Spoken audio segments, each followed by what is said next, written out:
Hello दोस्तों, कैसे हैं आप लोग।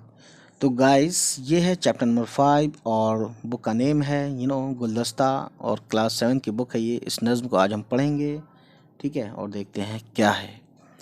और पढ़ने के साथ साथ नज़्म के अशार की तशरीह भी करेंगे, लेकिन नेक्स्ट वीडियो में। फ़िलहाल पढ़ते हैं। ना हो क्यों हमें दिल से प्यारा वतन, है जन्नत का टुकड़ा हमारा वतन। सुहाना है, सुंदर है सारा वतन, हमारा वतन प्यारा प्यारा वतन। ये सरसब्ज जंगल लहकते हुए, ये बागों के मंजर महकते हुए, लहकता महकता हमारा वतन प्यारा प्यारा वतन।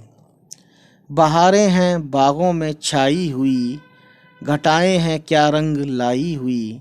खुशी से है भरपूर सारा वतन, हमारा वतन प्यारा प्यारा वतन।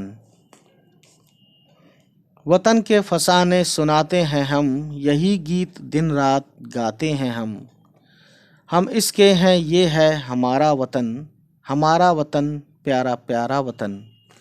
तो दोस्तों, ये देखिए, अख्तर शिरानी एक शायर हैं बहुत मशहूर। उन्होंने नज़्म लिखी है, अख्तर शिरानी साहब ने, प्यारा वतन, है ना। और ये एग्ज़ाम में ये क्वेश्चन भी आ सकता है कि किसने लिखी। सो गाइस, नेक्स्ट टाइम हम करेंगे इस नज़्म की तशरीह। तो आज इतना ही, चलिए फिर मिलते हैं आपसे। बाय बाय, टेक केयर, अल्लाह हाफिज़।